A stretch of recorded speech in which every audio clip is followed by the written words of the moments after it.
Good evening students, hope I am audible. हाँ जी, बताइए मुझे, मैं ऑडिबल हूँ कि नहीं? गुड इवनिंग बच्चे। वीडियो ऑडियो दोनों ठीक है?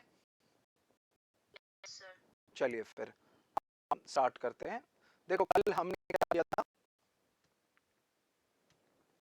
हमने डाइजेस्टिव सिस्टम किया था। होप डाइजेस्टिव सिस्टम का सब कुछ आपको समझ आ गया है ना? डाइजेस्टिव सिस्टम, देखो हमें जो है सारे सिस्टम्स जो लाइफ प्रोसेसेस में है, इनसे क्वेश्चन जरूर बनेगा।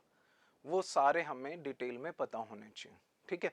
उसके बाद फिर हम हार्मोन्स और वो बाकी पार्ट भी करेंगे, जेनेटिक्स करेंगे, एवोल्यूशन करेंगे, सब कुछ करेंगे, डीएनए आरएनए सब कुछ डिटेल में करेंगे। डिजीज वाले चैप्टर से क्वेश्चन आते हैं, वो भी करेंगे, सभी करना है बट स्टेप वाइज। आज हम कर रहे हैं respiratory system, circulatory system, excretory system. तीन तो करेंगे ही करेंगे, कितना भी टाइम लगे।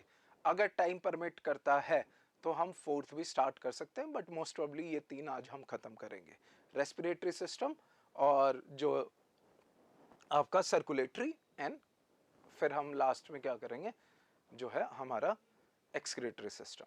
इंपॉर्टेंट सिस्टम्स में से है। फिर एक क्लास में हम, और अगर मुझे एक्स्ट्रा क्लास लेनी हुई तो मैं संडे को ले सकता हूँ एक्स्ट्रा क्लास। आपको संडे को इन्फॉर्म कर दिया जाएगा। फाइन, चलिए रेस्पिरेटरी सिस्टम। अब मैंने कल रेस्पिरेशन की डेफिनेशन आपको बताई थी। जो सेलुलर, देखो रेस्पिरेशन ना बहुत अलग अलग तरीके से टर्म को यूज करते हैं। रेस्पिरेशन ब्रीदिंग के लिए भी यूज करते हैं कुछ लोग। फिर हमारा, अगर मैं बात करूं, कुछ लोग जो है रेस्पिरेशन को सिर्फ एंड सिर्फ एरोबिक रेस्पिरेशन से रिलेट कर लेते हैं। हमें वो सब नहीं करना। हम सिंपल जो बेसिक साइंस की डेफिनेशन है, बायोलॉजी की डेफिनेशन है, हम सेलुलर रेस्पिरेशन की बात करेंगे। सेलुलर रेस्पिरेशन में क्या होता है, हमारी बॉडी को क्या नीड होती है, एनर्जी की नीड होती है। एनर्जी की नीड हमारी सेल और टिश्यूज किससे पूरी करते हैं, by process of cellular respiration. उसमें ऑक्सीजन की प्रेजेंस में, किसकी प्रेजेंस में, ऑक्सीजन की प्रेजेंस में हम क्या करते हैं, एनर्जी प्रोड्यूस करते हैं।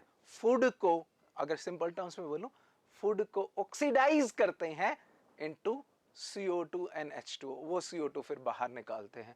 ये पूरी प्रोसेस आपकी क्या है, सेलुलर रेस्पिरेशन है। ये क्या है, सेलुलर रेस्पिरेशन। और सेलुलर रेस्पिरेशन, हाँ जी, में बहुत सी चीजें होती हैं। हम डिटेल में सारी चीजें करेंगे। देखो सेलुलर रेस्पिरेशन का मतलब समझ आ गया। इसका सबसे इंपॉर्टेंट चीज है कि सबसे पहला स्टेप है एक्सचेंज ऑफ गैसेस कैसे होता है। सबसे पहला स्टेप क्या है, एक्सचेंज ऑफ गैसेस। यहां हम जो है रेस्पिरेटरी सिस्टम में हमारा जो एक्सचेंज ऑफ गैसेस है उस पर फोकस करेंगे। नेक्स्ट हमारा सेलुलर रेस्पिरेशन होगा, और जो ऑक्सीजन है और जो CO2 है उनका फेट क्या होता है वो हम करेंगे डिटेल में। Aerobic respiration and anaerobic respiration वो भी करेंगे हम, क्या होती हैं आज के ही लेक्चर में। एक्सटर्नल रेस्पिरेशन क्या है, intake of O2 from the air and releasing of CO2 from lungs, nostrils के थ्रू। इंटरनल रेस्पिरेशन क्या है, taking oxygen and giving out CO2। The circulatory system क्या करता है, सर्कुलेटरी सिस्टम क्या करता है, मतलब ब्लड क्या करता है, O2 को ट्रांसपोर्ट करता है, और O2 को कहां से कहां ट्रांसफर करता है, टिश्यूज में। और टिश्यूज से क्या लेके आता है, CO2 लेके आता है। टिश्यूज से क्या लेके आता है, CO2 लेके आता है। Cellular respiration, cells take O2 and release CO2। Cellular respiration में मैंने बताया कंप्लीट ब्रेकडाउन ऑफ फूड होता है, O2 लेके CO2 रिलीज करते हैं। अब ये सारी प्रोसेसेस आपको पता होने चाहिए, कहां कैसे होता है, ये डिटेल में हम बात करेंगे, ठीक है? जो लोअर ऑर्गेनिजम्स हैं, ये क्वेश्चन आए हुए हैं तभी मैंने डाला है। लोअर ऑर्गेनिजम्स है, जैसे सिंगल सेलुलर ऑर्गेनिजम्स है, उनका CO2 और O2 का एक्सचेंज होता है डिफ्यूजन से, सिंपल सी बात है। कई ऑर्गेनिज्म जैसे मल्टी सेलुलर ऑर्गेनिज्म है, वो अपनी स्किन से ही क्या कर लेते हैं, diffusion of oxygen and CO2 कर लेते हैं। मतलब ऑक्सीजन को अंदर ले लेते हैं और CO2 को बाहर। जो लोअर ऑर्गेनिजम्स हैं, एक्वाटिक मैराइन ऑर्गेनिजम्स हैं, एक्वाटिक एनिमल्स हैं, इन एनिमल्स में देखो, जब भी आपका स्किन से होता है ना, स्किन से ट्रांसपोर्ट होता है O2 और CO2 का, मतलब डिफ्यूजन होता है, वो बहुत स्लो होता है। और ये उन्हीं ऑर्गेनिज्म के लिए बेनिफिशियल है जिनका मेटाबॉलिक रेट स्लो हो। अब मेटाबॉलिज्म समझ लो क्या है। मेटाबॉलिज्म पता है क्या होता है? हाँ जी, रिची एंड राहत बताइए, मेटाबॉलिज्म क्या होता है?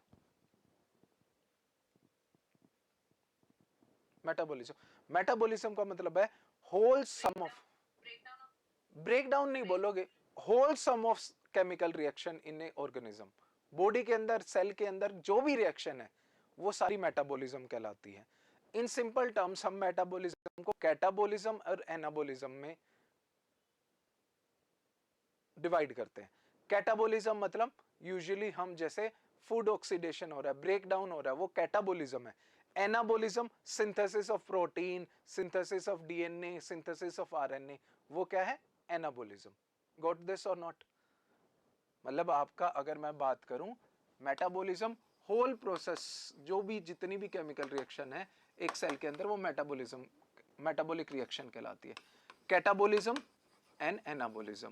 कैटाबॉलिज्म क्या होगा कि आपका ब्रेकडाउन है। एनाबॉलिज्म क्या होगा? आपका सिंथेसिस हो रहा है, जैसे प्रोटीन सिंथेसिस हो रहे हैं, या आपका अगर मैं बात करूं प्रोटीन सिंथेसिस के साथ साथ आपका लिपिड्स, सारी चीजें जो भी सिंथेसाइज हो रही हैं वो क्या है? आपका एनाबॉलिज्म है। फाइन, इतना सिंपल नहीं होता, बट हमें हमारी उसके लिए इतना भी बहुत है।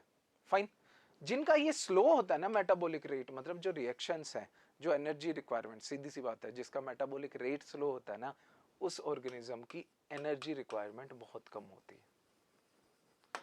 तो स्किन से अगर वो रेस्पिरेट कर रहे हैं तो कोई दिक्कत नहीं है, बट जो हायर ऑर्गेनिज्म है जैसे हम है, हमारे क्या है? एनर्जी रिक्वायरमेंट बहुत ज़्यादा है, बहुत ज़्यादा है ह्यूमंस का एनर्जी रिक्वायरमेंट। स्पेशली वो ऑर्गेनिज्म जो अपना इंटरनल बॉडी टेम्परेचर मेंटेन रखते हैं। हम 37 डिग्री रखते हैं ना हमारा हमारा इंटरनल बॉडी टेम्परेचर। हमारा जो है, अगर मैं बात करूं, जो जो टेम्परेचर मेंटेन रखते हैं उसके कारण एनर्जी रिक्वायरमेंट बहुत ज़्यादा है। तो सिंपल ना डिफ्यूजन से ना स्किन के थ्रू हम क्या है अपनी एनर्जी नीड्स पूरी कर सकते हैं, उसके लिए स्पेशलाइज्ड ऑर्गन है। सिमिलरली अदर ऑर्गेनिजम्स में भी क्या होता है? स्पेशलाइज्ड ऑर्गन्स होते हैं। जैसे आपका फिश में क्या होता है? गिल्स। गिल्स क्या करते हैं भाई? बताओ मुझे। स्पाइरेकल्स किस में होते हैं? एंथ्रोपोड्स, आर्थ्रोपोड्स कह सकते हो, arthropods, sorry, arthropods, arthropods, arthropods हो गए ज्वाइंटेड लेग वाले, जैसे कॉकरोच हो गया, इंसेक्ट हो गया। जो वर्ल्ड का सबसे बड़ा एनिमल ग्रुप है वो क्या है? आर्थ्रोपोड्स है। वो क्या है? आर्थ्रोपोड्स है। आर्थ्रोपोड्स का जो है किससे करते हैं? स्पेरिकल्स, मतलब इनकी क्या है? जो क्या होते हैं? स्किन में छोटे छोटे पाइप लाइक स्ट्रक्चर्स होते हैं, जिनका क्या है? ओपनिंग होती है स्किन के थ्रू, बहुत सारी होती हैं स्पेरिकल्स। इनके थ्रू ट्रैकिया, ट्रैकिया के थ्रू आपका ऑक्सीजन का एक्सचेंज होता है, CO2 का एक्सचेंज होता है। Fine, they passes into the your, उनकी जो कैविटी होती है जहां CO2 और O2 एक्सचेंज होता है, जो उनका लिम्फ हेम होता है, मतलब उनका जो सर्कुलेटरी क्या होता है? सर्कुलेटरी, जैसे हमारा ब्लड होता है ऐसे ही उनका क्या है? साइनस आपका कैविटी होती है, जिसमें आपका सर्कुलेटरी सिस्टम का जो फ्लूइड होता है वो होता है। वहां एक्सचेंज ऑफ गैसेस होता है। वहां क्या होता है? Exchange of gases. बताइए मुझे। हाँ जी, रिची बताइए क्या कह रहे हो आप? और ये जो गिल्स हैं, गिल्स का काम क्या है? गिल्स का काम क्या है? गिल्स किससे ऑक्सीजन लेते हैं? वाटर से। डिजोल्व्ड ऑक्सीजन लेते हैं वो, ध्यान रखना। क्या लेते हैं? Dissolved oxygen. ठीक है, सारी फिशेज होगी। एम्फीबियंस किससे लेते हैं? एम्फीबियंस मॉइस्ट स्किन और लंग्स भी होते हैं, दोनों होते हैं। ठीक है, और बाकी सारे जो हायर ऑर्गेनिज्म हैं, बर्ड्स हैं, रेप्टाइल्स हैं, उनके क्या होते हैं? लंग्स होते हैं। उनके क्या होते हैं? Lungs. Lungs specialised respiratory organ है जहां CO2 और O2 का एक्सचेंज होता है।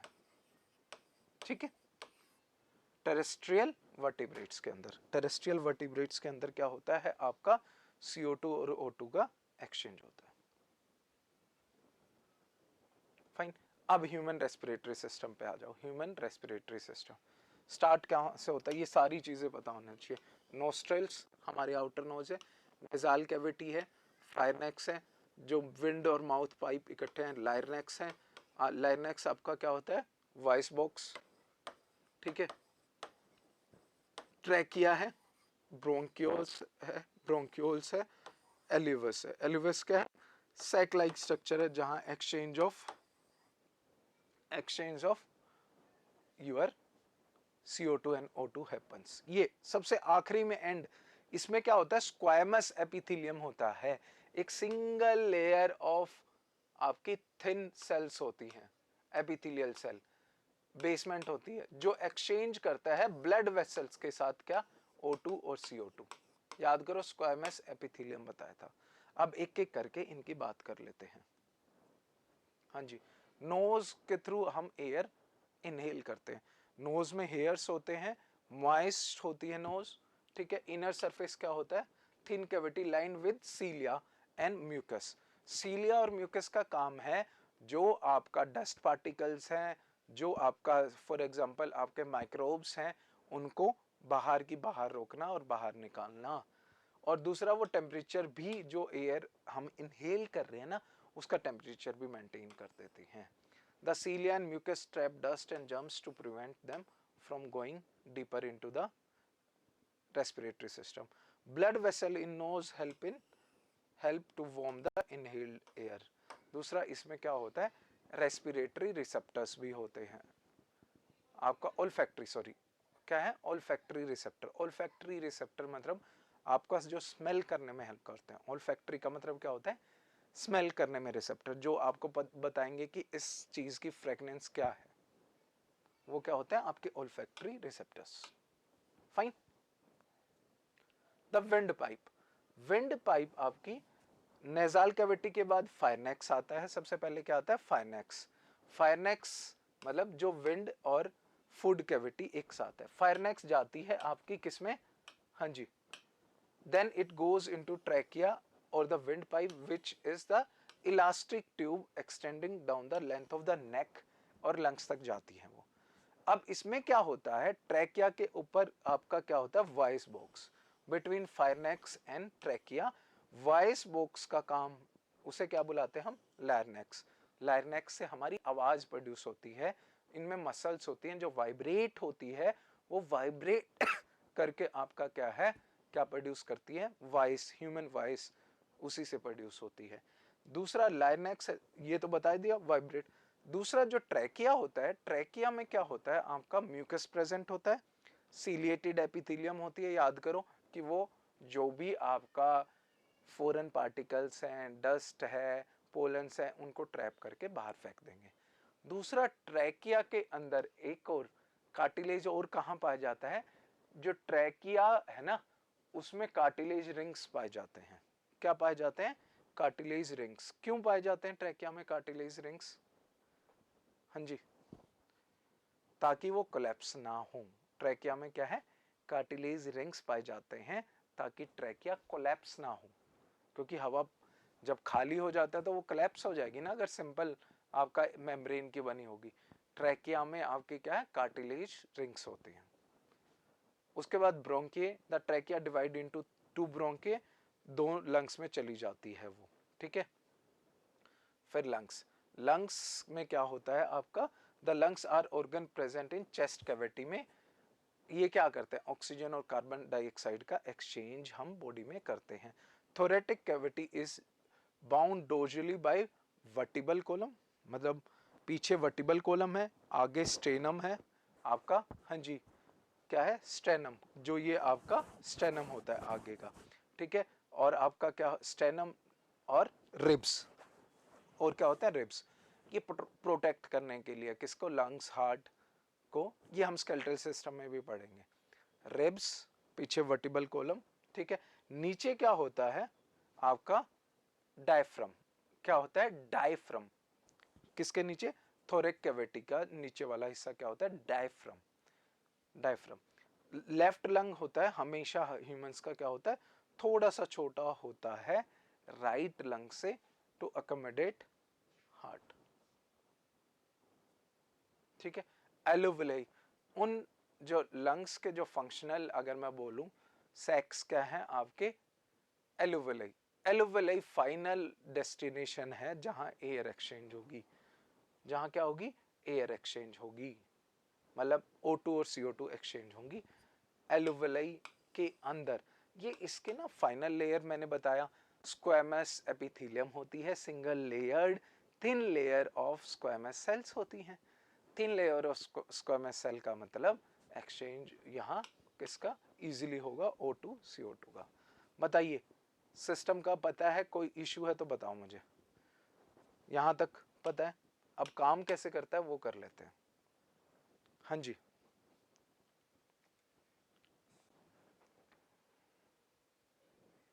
क्लियर है, फाइन। अब देखो दो चीज है हमेशा, जो है ना कोई भी चीज है, चाहे ऑक्सीजन है चाहे CO2 है, they move according to the pressure gradient. किसके अकॉर्डिंग मूव करती हैं बच्चे वो, प्रेशर ग्रेडियंट के अकॉर्डिंग, प्रेशर ग्रेडियंट के अकॉर्डिंग, है ना। अब बाहर ऑक्सीजन ज्यादा होती है कि नहीं होती कंपेयर टू CO2, बाहर ऑक्सीजन, हम एक टर्म यूज करते हैं पार्शियल प्रेशर ऑफ गैसेस, जैसे हम partial pressure of oxygen, partial pressure of oxygen CO2, किसी जगह पे वो कितना, अगर मैं बात करूं कोई भी सरफेस है उसकी, जैसे कंटेनर है उसकी वाल्स, कोई भी सरफेस है उस पर कितना प्रेशर लगा रहे हैं उस गैस के मॉलिक्यूल। जब पार्शियल प्रेशर ज्यादा होता है वहां से एयर मूव करती है जहां पार्शियल प्रेशर कम होता है, ये ध्यान रखना, ठीक है। पार्शियल प्रेशर ऑफ, नॉर्मली क्या होता है, पार्शियल प्रेशर ऑफ ऑक्सीजन बाहर ज्यादा होता है तो बाहर से लंग्स में एलुविलाई में जाएगी। सेम वे CO2 का पार्शियल प्रेशर एयर में कम होता है, जो आपके लंग्स में है ज्यादा होता है, तो आपकी CO2 क्या है, बाहर आएगी।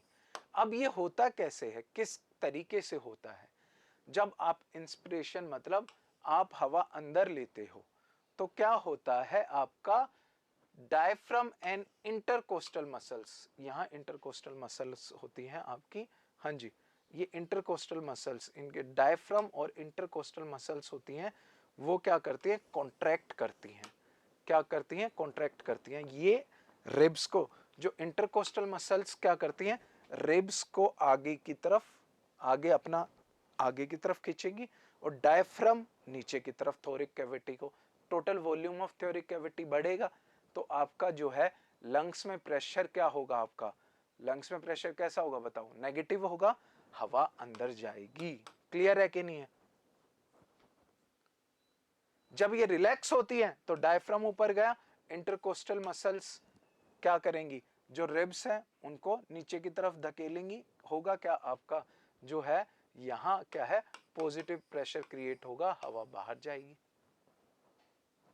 तो किसका रोल है, intercostal muscles and your diaphragm, इसका रोल है किसमें, O2 का, O2 और CO2 का एक्सचेंज में। ये अंदर गई, समझ गए हो कि नहीं समझ गए हो, क्लियर है कि नहीं है, क्लियर है। अब देखो क्या होगा, जब एलुविलाई में आपकी एक्सचेंज ऑफ गैसेस होता है, क्या होता है, एक्सचेंज ऑफ गैसेस, ध्यान से देखो डायग्राम अच्छा समझ आएगा इससे। अब यहां O2 का प्रेशर बनेगा कि नहीं बनेगा, ठीक है, सिंगल लेयर है आपकी, ये ब्लड वेसल है, ये क्या है, ब्लड वेसल्स है। ध्यान से सुनना क्या होता है, पूरा समझ आएगा। अब ब्लड वेसल में आपकी क्या होती है, आरबीसी होती है कि नहीं होती, बताओ मुझे, ब्लड वेसल में क्या होती है, आरबीसीज। ब्लड वेसल्स में जो आरबीसीज होती हैं वो क्या करती हैं, किसको बाइंड कर लेती हैं, बट बेटा ऑक्सीजन को बाइंड कर लेती है कि नहीं कर लेती। आरबीसीज के अंदर हेमोग्लोबिन होता है, वो ऑक्सीजन को बाइंड कर लेगा। जब ऑक्सीजन को वो बाइंड कर लेगा तो अंदर जो डिजोल O2 है, O2 का प्रेशर कम होगा कि नहीं होगा, क्योंकि O2 क्या है, उसके साथ बाइंड होगी है, तो O2 जो लंग्स के एल्यूवुलाई थे, ध्यान से सुनना, लंग्स के एल्यूवुलाई से ब्लड वेसल में नहीं जाएगा बहुत ज्यादा O2, क्यों, क्योंकि आपका due to presence of RBC, RBC के अंदर हेमोग्लोबिन होने के कारण मॉलिक्यूल्स को चिपका लिया। तो जो सॉल्यूशन है उसमें तो O2 कम है ना, O2 का पार्शियल प्रेशर कम है, तो O2 ऐसे मूव करेगा कि नहीं करेगा, बताओ मुझे। गेटिंग माय पॉइंट और नॉट? और यहां जो है, जो ब्लड होता है ना, उसमें कंडीशन ऐसी बन जाती है कि यहां CO2 रिलीज होती है। यहां क्या है, CO2 रिलीज होती है। CO2 का पार्शियल प्रेशर लंग्स के पास ब्लड में ज्यादा होता है। लंग्स के पास किस में ज्यादा होता है, ब्लड में ज्यादा होता है। तो CO2 डिफ्यूज करेगी कि नहीं करेगी, एल्वेओली में CO2 बाहर चली जाएगी, ऑक्सीजन अंदर आ जाएगी। The respiratory surface is made up of alveoli and capillary walls, बता चुका हूं। The walls of capillary and alveoli में शेयर द सेम मेम्ब्रेन, एक मेम्ब्रेन, और यूजुअली क्या होता है, सिंगल सेल्ड ही इनका डिफरेंस होता है। बताओ भाई। हाँ जी रिचेन राहत, समझ आए ना। एयर एंटरिंग कंटेन्स मोर ऑक्सीजन, मतलब मोर O2 प्रेशर, लेस CO2 मतलब लेस पार्शियल CO2 प्रेशर क्या होगा, कम होगा। तो एक्सचेंज ऑफ गैसेस होगा कि नहीं होगा, बताओ मुझे। yes, sir. देखो एक्चुअली CO2 को कौन ट्रांसपोर्ट करता है, बताओ मुझे, आगे करना भी है हमने। CO2 कैसे ट्रांसपोर्ट होती है हमारी, O2 तो हेमोग्लोबिन पे लग के होगी, CO2 कोई आइडिया, CO2 कैसे होती है? हाँ जी, ये क्वेश्चन भी आया हुआ है, CO2 कैसे आपकी जो है, मैं बोलूं तो एक्सचेंज कैसे, मतलब ट्रांसपोर्ट कैसे होती है, सर वो तो ब्लड से ही होता है CO2 भी। ब्लड से कैसे ही?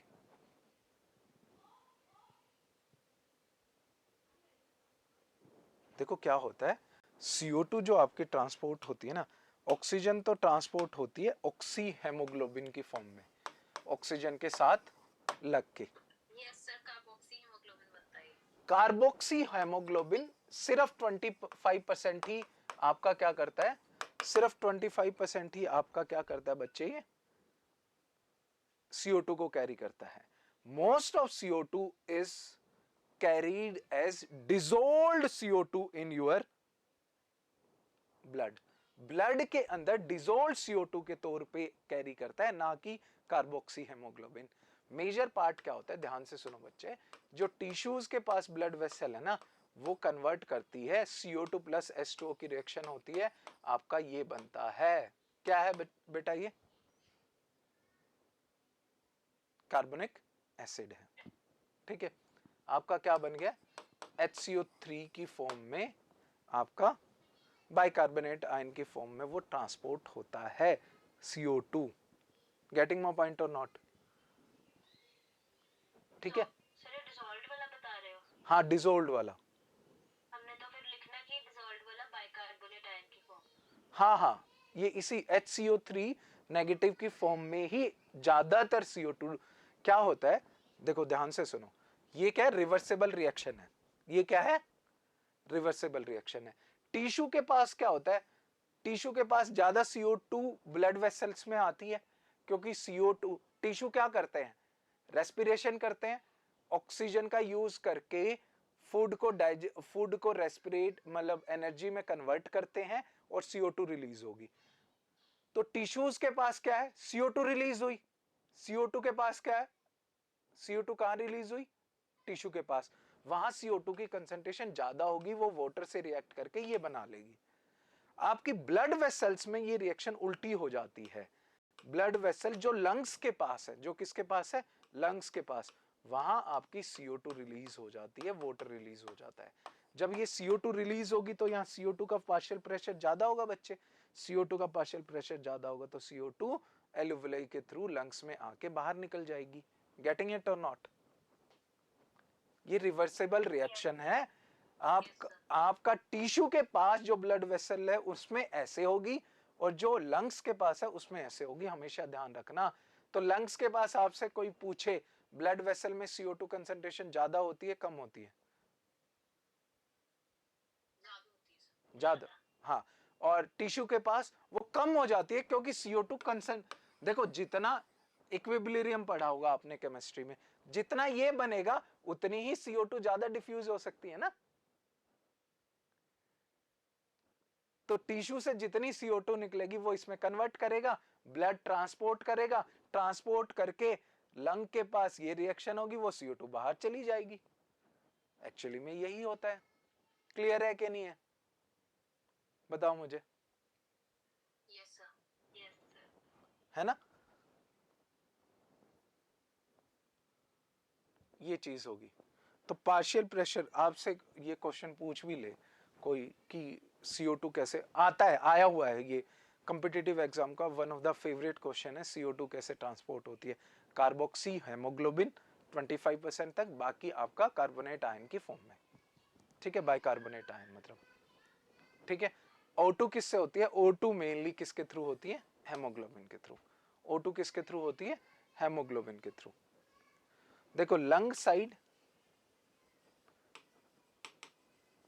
And cell body side, body cell side. तो यहां देखो, यहां देखो ऑक्सीजन जितना इसके साथ हेमोग्लोबिन के साथ अटैच होगा ना, उतना ही ऑक्सीजन का डिफ्यूज कैपिलरीज में ज्यादा होगा। यहां CO2 की डिफ्यूजन होती है, यहां CO2 जितना ज्यादा डिफ्यूज होगा वो HCO3 की फॉर्म में आएगा, और वो फाइनली ब्लड वेसल्स जो लंग्स के पास है वहां उल्टी रिएक्शन होगी, अपोजिट रिएक्शन होगी।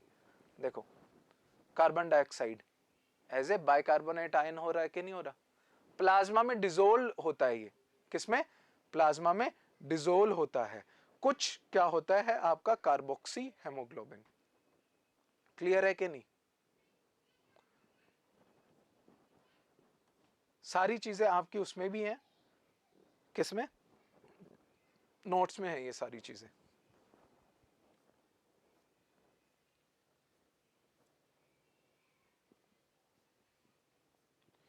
अब सेलुलर रेस्पिरेशन क्या है, सिंपल सी बात है।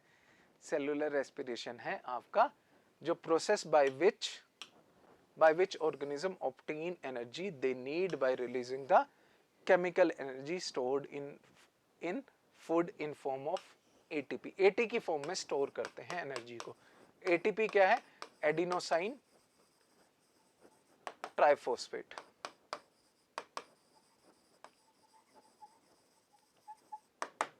जो फॉस्फेट बॉन्ड होते हैं ना, उनमें आपकी एनर्जी स्टोर होती है। अगर मैं सिंपल बोलूं तो न्यूट्रिएंट क्या है, ग्लूकोज है। केमिकल एनर्जी किस में आ जाएगी, ATP में आ जाएगी, एडिनोसाइन ट्राइफॉस्फेट। ठीक है, अब क्या है, हम बात कर रहे हैं पूरी सेल के अंदर ग्लूकोज एंटर कर जाती है।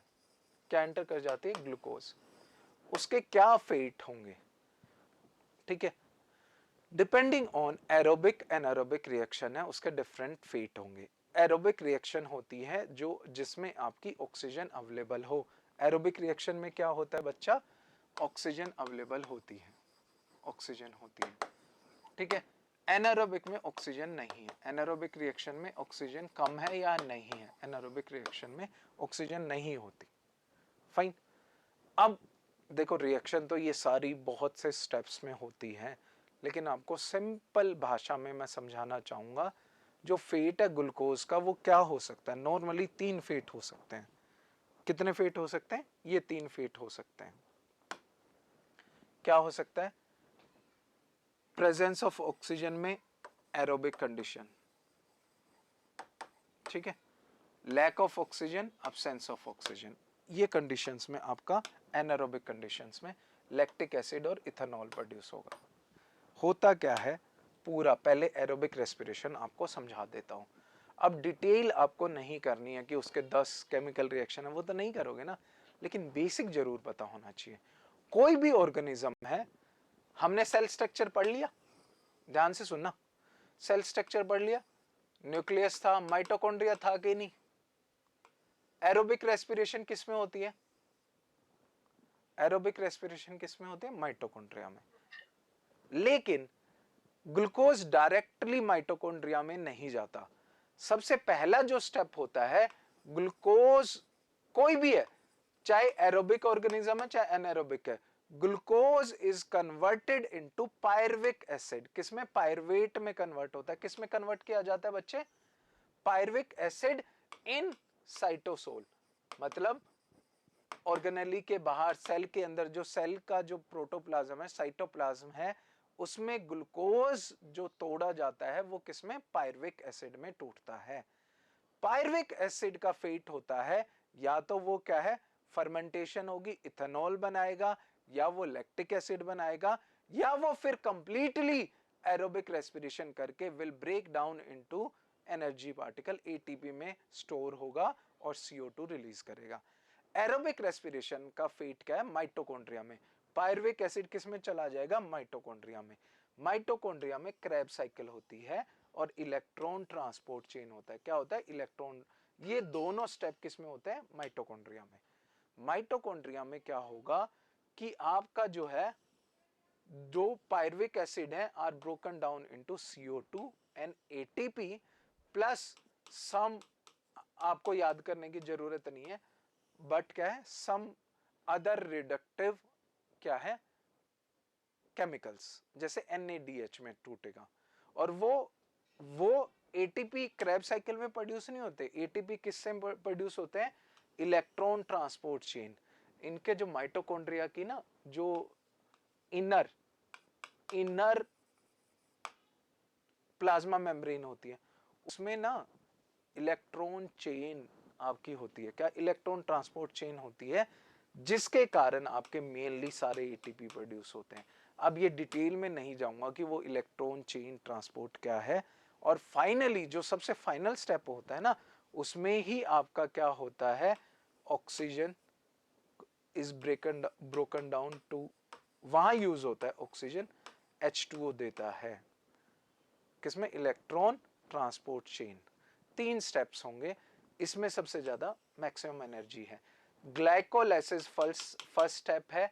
ग्लाइकोलाइसिस में क्या होगा, पायरुविक एसिड में टूटेगा, इसमें सिर्फ 2 ATP प्रोड्यूस होते हैं, ठीक है, 2 ATP, क्योंकि 2 यूज हो जाते हैं सिर्फ।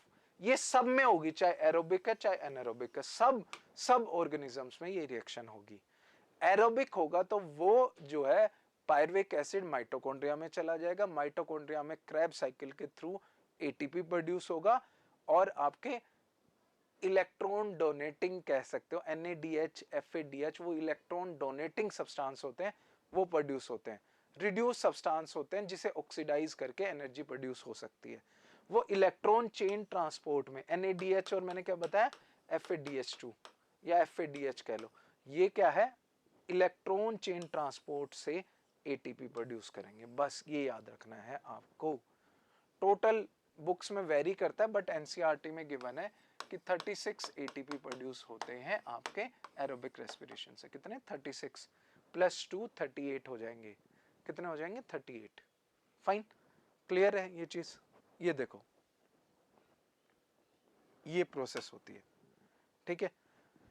ग्लाइकोलाइसिस होगा, ग्लूकोज, साइटोसोल में क्या है, ग्लूकोज होगा, ठीक है। क्या प्रोड्यूस हो, ग्लाइकोलाइसिस से ग्लूकोज कन्वर्ट होगा पायरुवेट में, पायरुवेट माइटोकॉन्ड्रिया में गया, क्रेब साइकिल बनी, क्रेब साइकिल में ATP प्रोड्यूस होगा, ठीक है। फिर आपका जो बचे NADH और FADH2 बोला ना मैंने, वो इलेक्ट्रॉन ट्रांसपोर्ट चेन के थ्रू आपका, इसको बोलते हैं ऑक्सीडेटिव फास्फोरिलेशन, मेजर ATP यहाँ प्रोड्यूस होते हैं। टोटल ATP ज्यादातर बुक्स में आप देखोगे 38 ATP प्रोड्यूस होंगे, किसमें, एरोबिक रिएक्शंस में, किसमें, एरोबिक रेस्पिरेशन में। क्लियर है कि नहीं है ये चीज, क्लियर है, यस सर। बताओ मुझे, क्लियर है। चलो, ये आपका एरोबिक ग्लूकोज का एरोबिक रेस्पिरेशन में फेट है, वो ये हमें पता लगा। अब आ जाओ एनारोबिक रेस्पिरेशन में। एनारोबिक रेस्पिरेशन में फेट 2 होंगे, एक तो होता है हमारा मसल्स में, ठीक है, एक होता है किसमें, ईस्ट और कुछ बैक्टीरिया एनारोबिक कंडीशन में आपका क्या प्रोड्यूस करते हैं, इथेनॉल, जो आपका बीवरेज प्रोडक्शन में नहीं होता, इथेनॉल एनारोबिक कंडीशंस में प्रोड्यूस होता है। जो पायरुविक एसिड बनाना, पायरुविक एसिड वो अल्कोहल बना सकता है, लैक्टिक एसिड बना सकता है। लैक्टिक एसिड कहाँ बनता है, लैक्टिक एसिड जैसे हम जब स्प्रिंट भागते हैं, बहुत तेज भागते हैं, मसल्स की रिक्वायरमेंट होती है बहुत बहुत ज्यादा एनर्जी, अब ऑक्सीजन सप्लाई इतनी तेज हमारी मसल्स में नहीं पहुंचती, तो मसल्स क्या करती हैं, एनारोबिक कंडीशन में लैक ऑफ ऑक्सीजन में एक डिफरेंट रूट बना लेती है। डिफरेंट रूट क्या होगा, ग्लूकोज से पायरुविक एसिड तो बन गया, पायरुविक एसिड बन गया, ग्लूकोज से क्या बन गया, पायरुविक एसिड बन गया। पायरुविक एसिड फिर उसका फेट क्या होगा, पायरुविक एसिड आपका CO2 और लैक्टिक एसिड में टूटेगा। इस सेकंड स्टेप में आपका कोई एनर्जी प्रोड्यूस नहीं होगी। देखो किसमें टूटा, लैक्टिक एसिड और प्लस एनर्जी, एनर्जी वो कौन सी है, सिर्फ वो 2 ATP जो प्रोड्यूस हुए थे ना, कब प्रोड्यूस हुए थे बच्चे, जब आपका शुरू में ग्लाइकोलाइसिस हुए थे, ये वही एनर्जी है और कोई एनर्जी नहीं है। गेटिंग माय पॉइंट और not. Similarly east, fermentation, east हम यूज करते हैं, कहां यूज करते हैं ईस्ट, बेवरेजेस बनाने के लिए।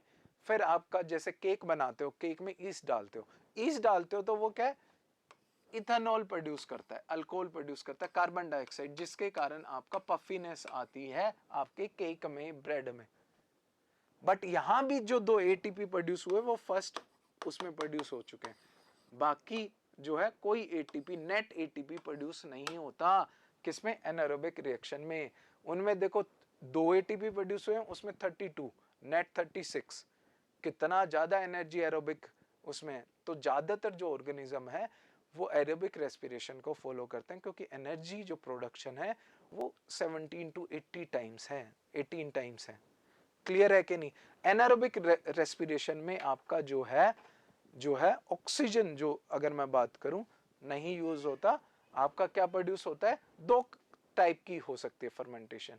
एक आपका इथेनॉल मतलब अल्कोहल प्रोड्यूस कर सकता है, carbon dioxide plus energy, energy क्या, सिर्फ 2 ATP मॉलिक्यूल, वो भी स्टार्टिंग में जो प्रोड्यूस हो गई थी। Same here, lack of oxygen क्या बनाएगा, लैक्टिक एसिड। ये कहां होती है, ईस्ट में। ये कहां होती है आपकी, ये आपकी मसल सेल्स में। जब बाद में क्या है, दोबारा से लैक्टिक एसिड को क्या है आपका क्या कर देते हैं, सोरनेस जो प्रोड्यूस होती है, क्रैम्प जो प्रोड्यूस होते हैं, जो फील होते हैं, वो लैक्टिक एसिड की एक्सेस प्रोडक्शन के कारण होते हैं। किसके कारण, लैक्टिक एसिड की एक्सेस प्रोडक्शन के कारण होते हैं। क्लियर है कि नहीं ये सब, बताइए मुझे, कोई भी इश्यू है यहां तक, क्लियर है। ये सारी चीजें याद करोगे आप। कहाँ हो रही है एरोबिक रेस्पिरेशन, माइटोकॉन्ड्रिया में। माइटोकॉन्ड्रिया में क्या क्या हो रहा है, पायरुविक एसिड टूट रहा है, किसमें, क्रेब साइकिल में पायरुविक एसिड CO2 प्रोड्यूस कर रहा है, ATP प्रोड्यूस कर रहा है, और इलेक्ट्रॉन चेन ट्रांसपोर्ट जो उसकी दूसरी, एक्चुअली उसमें ना 3-4 सबस्ट्रेट्स होते हैं, अलग अलग इलेक्ट्रॉन कैरियर्स होते हैं, उसके थ्रू फाइनली जो है इलेक्ट्रॉन ऑक्सीजन पे जाता है, ऑक्सीजन से H2 जो है मिलके H2O बनाता है, finally electron is transport to oxygen, तभी ऑक्सीजन की रिक्वायरमेंट होती है। अगर ऑक्सीजन नहीं होता तो वहां वो रिएक्शन कंप्लीट नहीं होती, तभी हमें रेस्पिरेशन में कि जो कंप्लीट रिएक्शन है, देखो पूरी चेन रिएक्शन तभी कंप्लीट होगी जो फाइनल इलेक्ट्रॉन ट्रांसपोर्ट ऑक्सीजन पे होगा, तभी जो है आपका ऑक्सीजन जो है H2O में कन्वर्ट होगा, तभी आपका एरोबिक रिएक्शन होगी। अगर वो नहीं ऑक्सीजन प्रेजेंट है तो वो फर्मेंटेशन करेगा, मतलब, और वो सेकंड स्टेप में है। ग्लाइकोलाइसिस सब में होता है, चाहे वो एरोबिक है चाहे एनारोबिक है। फर्मेंटेशन में आपका ethanol production, CO2 and lactic acid production in muscles, example दे सकते हो आप। क्लियर है सब,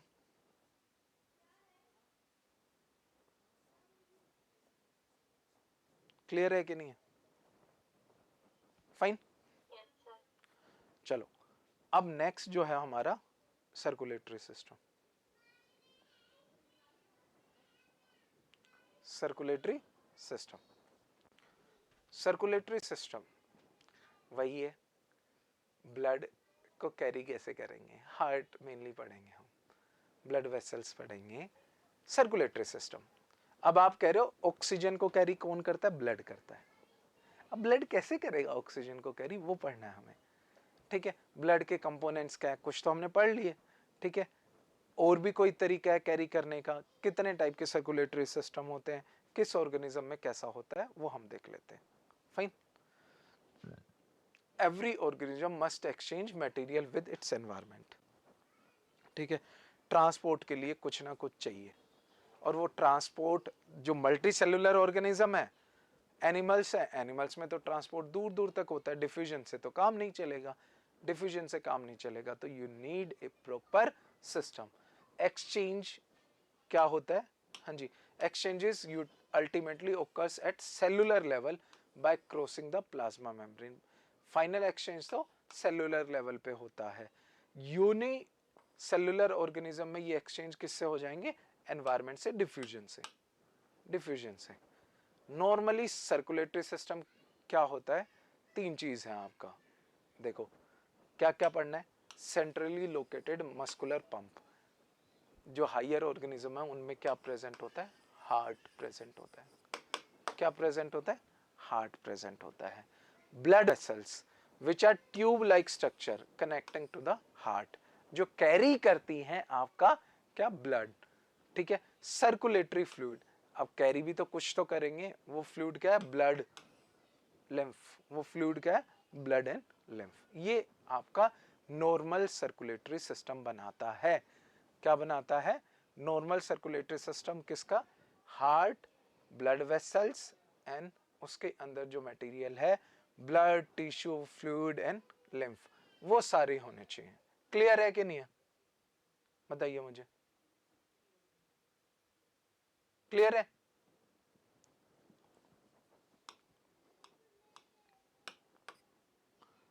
हाँ जी।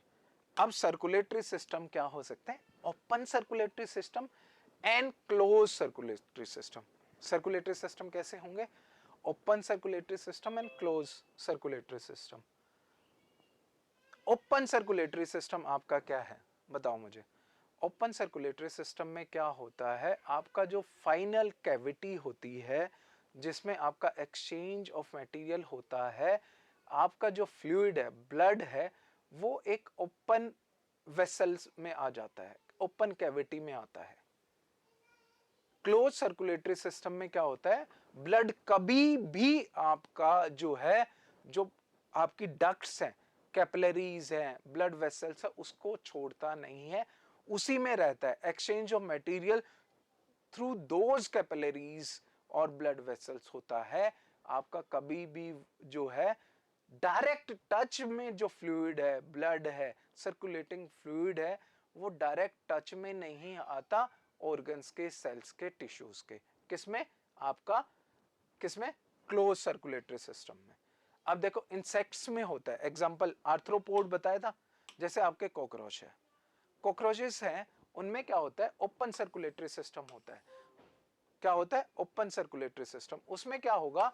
आपका जो है, आपका ओपन सर्कुलेटरी सिस्टम में जैसे ब्लड वेसल्स है, वो सारे ब्लड आपका एक कैविटी होती है, उस कैविटी में जो है रिलीज करता है, उस कैविटी में आपके ऑर्गन्स प्रेजेंट है, वहां एक्सचेंज डायरेक्ट हो जाएगा। उस ऑक्सीजन एक्सचेंज किसका? ऑक्सीजन का, CO2 का, मटेरियल का, सारा डायरेक्ट टच में आएगा आपका फ्लूइड, और उस फ्लूइड को क्या बोलते हैं हम? हेमोलिम्फ। क्या बोलते हैं? Haemolymph, like in cockroaches, like in cockroaches. ये देखो, समझ आ रहा है? देखो, ये आपका ओपन सर्कुलेटरी सिस्टम है, ये क्लोज्ड है। क्लोज्ड में क्या है? कभी भी ब्लड कैपिलरी से बाहर नहीं आता, आपका कभी भी ब्लड ब्लड वेसल से बाहर नहीं आता। Exchange through the tube like structure, आपका जो डक्ट्स होती हैं उसी के थ्रू होता है। गॉट दिस और नॉट? हाँ जी राहत एंड रिची, गॉट? है ना? साफ पता लग रहा है ओपन और क्लोज सर्कुलेटरी सिस्टम? ठीक है। क्लोज सर्कुलेटरी सिस्टम जैसे ह्यूमंस है, जैसे एनालिड्स हैं, वर्टिब्रेट्स में क्लोज सर्कुलेटरी सिस्टम होता है। फाइन, क्लोज सर्कुलेटरी सिस्टम होता है। क्लियर है कि नहीं है ये? फाइन। अब जो है हायर वर्टिब्रेट्स में दो टाइप के सर्कुलेटरी सिस्टम होते हैं, इस पे क्वेश्चन पूछा गया है। Single circulatory system, double circulatory system. Single circulatory system जैसे फिशेज में होता है, सिंपल समझो। सिंगल सर्कुलेटरी सिस्टम में हार्ट ने पंप किया, हार्ट ने पंप किया, वो गिल्स तक गया। गिल्स से, गिल्स में क्या होगा बताओ मुझे, गिल्स में क्या होगा? एक्सचेंज ऑफ गैसेस हुआ, मतलब ब्लड में क्या है, CO2 रिलीज होगी, ऑक्सीजनेटेड हो गया ब्लड, क्या हो गया, ऑक्सीजनेटेड। अब ये ऑक्सीजनेटेड ब्लड ना गिल्स से सीधा टिश्यूज पे चला जाएगा, सेल्स पे चला जाएगा। गेटिंग माय पॉइंट और नॉट? सीधा आपका जैसे विजिबल है, ये विजिबल है, हाँ जी। यहां देखो हुआ क्या, ब्लड हार्ट ने पंप किया, पंप करने डीऑक्सीजनेटेड ब्लड, ये क्या है, डीऑक्सीजनेटेड ब्लड, डीऑक्सीजनेटेड ब्लड सीधा गिल्स में गया, गिल्स में क्या हुआ, ऑक्सीजनेटेड बना, ये एक्सचेंज ऑफ गैसेस हुआ, ऑक्सीजनेटेड हुआ। अब क्या होगा, ये सीधा सीधा किसके पास जाएगा, सेल्स के पास, टिश्यूज के पास। वहां टिश्यूज में क्या होता है भाई, टिश्यूज में क्या होगा, O2 और CO2 का एक्सचेंज होगा कि नहीं होगा, किसका एक्सचेंज होगा, O2 और CO2 का एक्सचेंज होगा कि नहीं होगा। O2 और CO2 जो एक्सचेंज है, हाँ जी, O2 और CO2 का जो एक्सचेंज है वो क्या करेगा, इसको फिर से डीऑक्सीजनेटेड कर देगा, क्योंकि O2 कौन ले लेंगे, tissues, which they will utilize for their respiration, cellular respiration, for energy production, और CO2 इसमें आ जाएगा। अब ये हार्ट में जाएगा, वेन्स के थ्रू ये किस में जाएगा, हार्ट में जाएगा।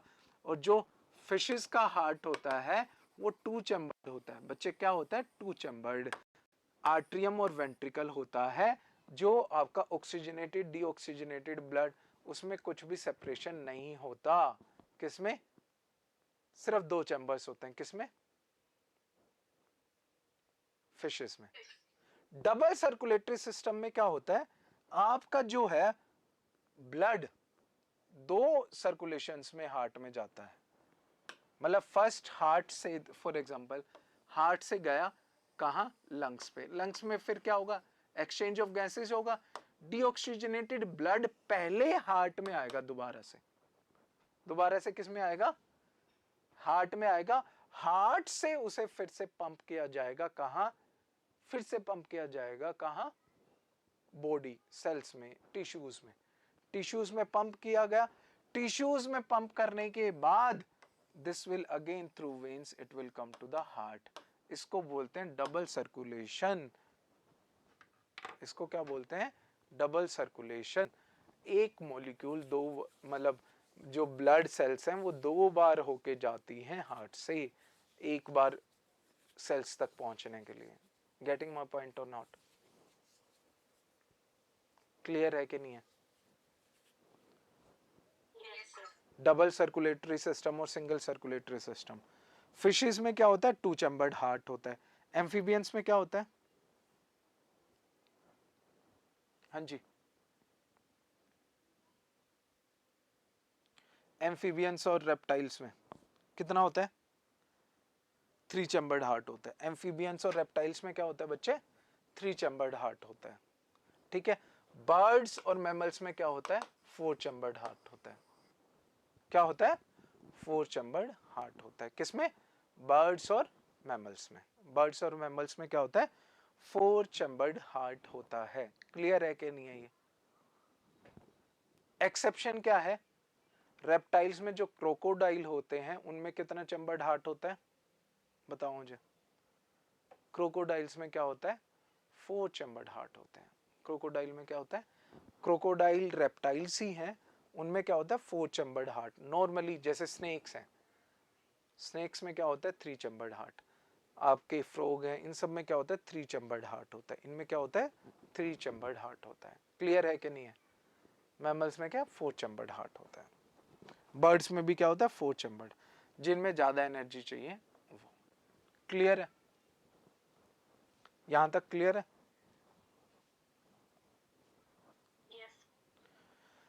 अब आपका हार्ट का है लेफ्ट साइड, हम कहते हैं यूजुअली पूरा लेफ्ट नहीं होता, मतलब it is between two lungs, left side में ज्यादातर पार्ट इसका लेफ्ट साइड में होता है, ठीक है।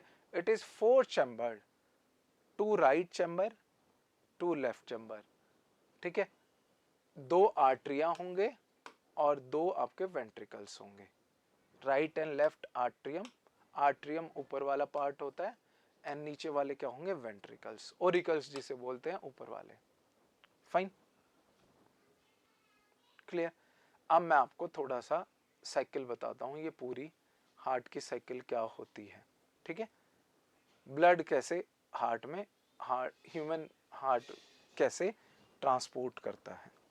फाइन, कहाँ से शुरू करें? हम शुरू करते हैं, चलिए हम सबसे पहले शुरू करते हैं हमारा इससे। किससे शुरू करेंगे हम? क्या है ये? हाँ जी बताओ। वेंट्रिकल। कौन सा वेंट्रिकल है? राइट। राइट। राइट वेंट्रिकल से जो है, राइट वेंट्रिकल से आपकी पल्मनरी आर्टरी, आर्टरी का काम क्या होता है और वेन का डेफिनेशन बताओ। आर्टरी क्या काम करती है और वेन क्या काम करती है? Sir artery oxygenated blood carry करती है, वेन्स डीऑक्सीजनेटेड, बट ये एक एक्सेप्शन है पल्मोनरी हाँ, आर्टरी। तो इसको सिंपल याद करो ना, artery takes away blood from the heart. Heart.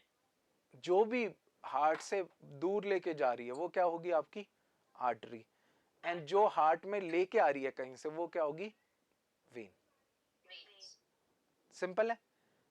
जो जो भी, चाहे वो डीऑक्सीजनेटेड ब्लड है चाहे वो ऑक्सीजनेटेड ब्लड है, आर्टरीज दूर लेके जाती हैं हार्ट से, और वेन्स क्या करती हैं? हार्ट में लेके आती हैं। अब सबसे पहला हम यहां से सर्कल स्टार्ट कर रहे हैं। सबसे पहला काम क्या होगा कि जो डीऑक्सीजनेटेड ब्लड है उसको कहां लेके जाएंगे?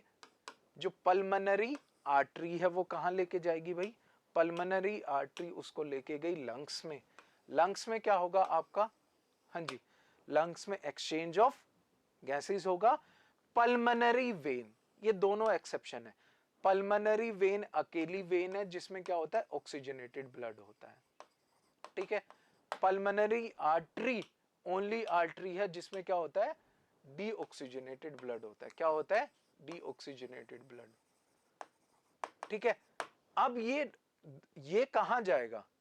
जब ऑक्सीजनेटेड ब्लड है, ये सबसे पहले कहां जाएगा बच्चे? कहां जाएगा बताओ मुझे? तो वापस हार्ट में, left hand side. Left hand side, left Oracle और लेफ्ट आर्ट्रियम में जाएगा। कहां जाएगा? लेफ्ट आर्ट्रियम में गया। लेफ्ट आर्ट्रियम में जाके क्या होगा? लेफ्ट आर्ट्रियम से फिर ये जो है हमारी क्या है, यहाँ ट्राइकैप्सिड और बाइकैप्सिड वॉल्स होती हैं। सिंपल समझो कि प्रेशर के कारण जो है वॉल्स होती है कुछ, वो खुलेंगी और ये कहां जाएगा? हार्ट में कहां जाएगा? लेफ्ट वेंट्रिकल में। कहां जाएगा? लेफ्ट वेंट्रिकल में। लेफ्ट वेंट्रिकल से आपका ओरोटा जो होगी, ओरोटा अयोटा, इसमें आर यूजुअली क्या होता है आपका, अगर प्रोनाउंसिएशन करें तो साइलेंट होता है। ये क्या करेगी?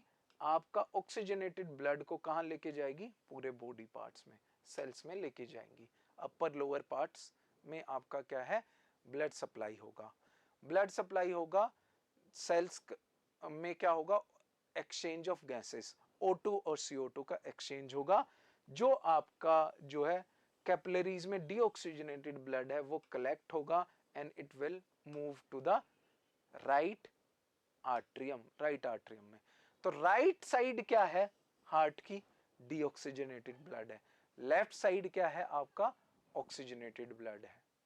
लेफ्ट साइड क्या है? ऑक्सीजनेटेड ब्लड है। फाइन। वेना केवा आपकी मेन जो है आर्टरी होती है, वो लेके आएगी क्या? आपका डीऑक्सीजनेटेड ब्लड। क्लियर है ये? हाँ जी, ये सर्कुलेशन है। राइट में बाइकस्पिड होते हैं कि ट्राइकस्पिड? आई थिंक राइट में बाइकैप्सिड होते हैं और लेफ्ट में ट्राइकैप्सिड। आई हैव टू एक बार चेक कर लूंगा मैं, मेरे हिसाब से बाइकैप्सिड और ट्राइकैप्सिड होते हैं, ठीक है। एक बार चेक कर लो इसको।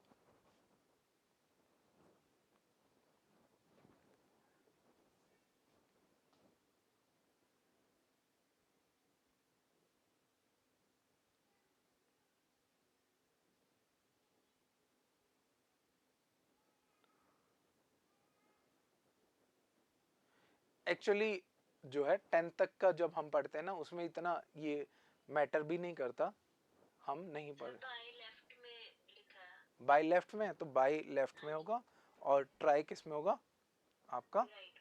राइट में।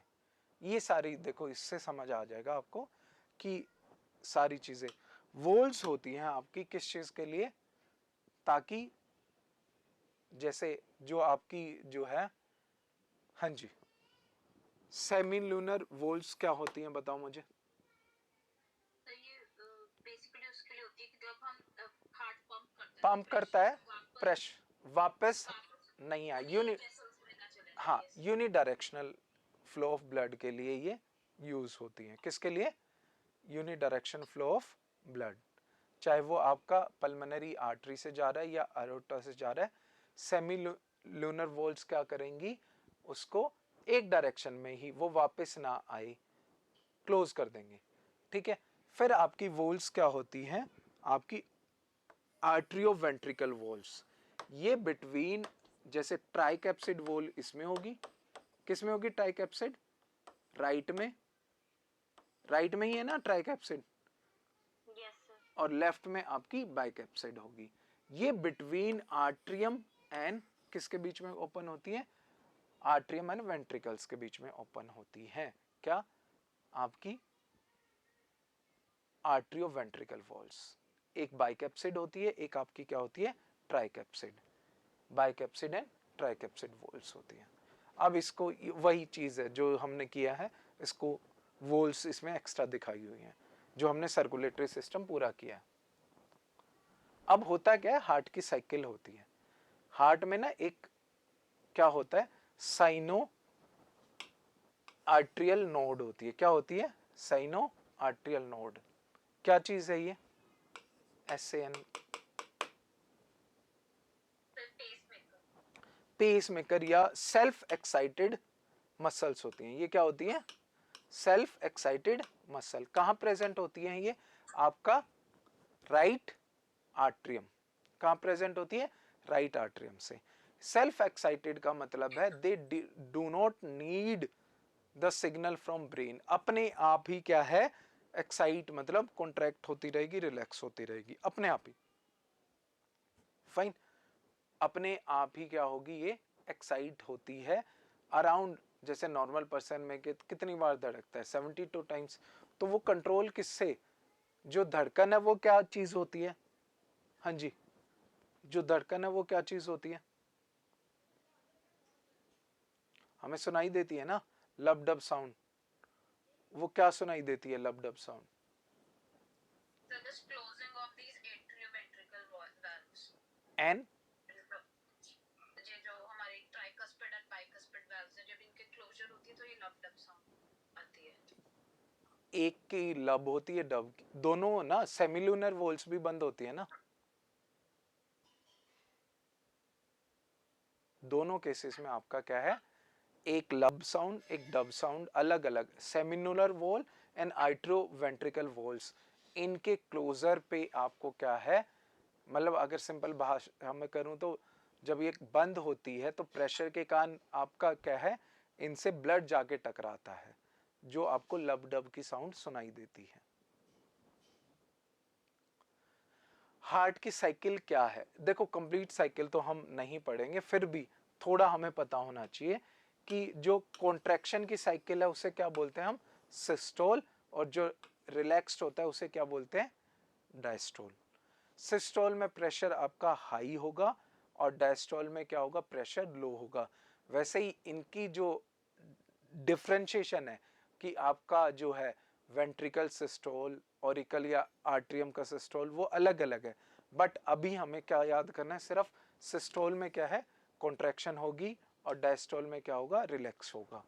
ये चीज आपको सिर्फ ध्यान रखनी है। देखो होता क्या है, ये चीज देखो, बताओ मुझे क्या होता है,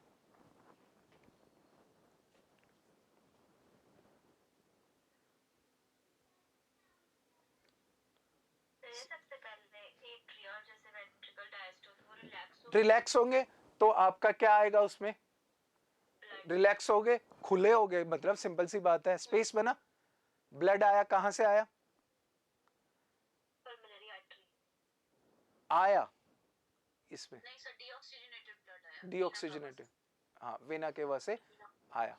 सेकंड स्टेप क्या है, atrial systole and ventricle diastole, मतलब सीधी सी बात है, जो आपकी SAN है ना वो एक्साइट हो जाएगी, क्या हो जाएगी, जो नोड है वो एक्साइट होगी, तो जो आपका आर्ट्रियम है वो क्या करेगा, कॉन्ट्रैक्ट करेगा, तो तभी वो वेंट्रिकल में जाएगा। तो आपकी ट्राइकैप्सिड वॉल खुलेगी और वेंट्रिकल रिलैक्स करेगा। वेंट्रिकल का क्या है, डायस्टोल, इसमें ज्यादा से ज्यादा ब्लड आएगा कि नहीं आएगा, क्लियर। फिर क्या है आपका, हाँ जी, ventricle systole and atrial diastole. Ventricle systole, ventricles क्या होंगे, कॉन्ट्रैक्ट करेंगे एंड आर्ट्रियल डिस्टोल, वो रिलैक्स हो जाएंगे।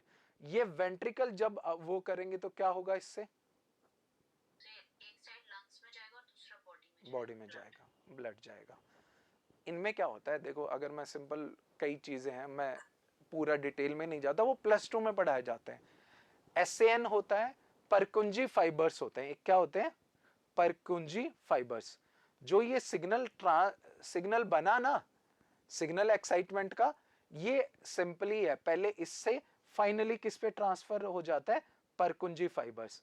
ये परकुंजी फाइबर्स आपके वेंट्रिकल्स के ऊपर होते हैं।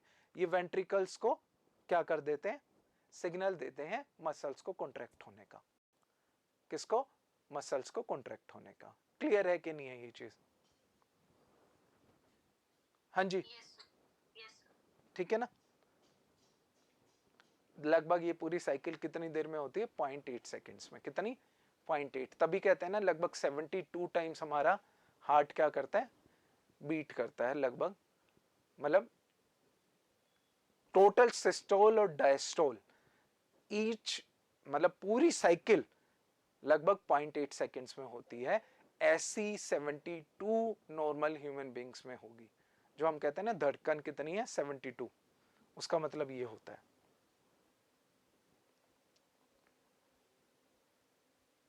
क्लियर है।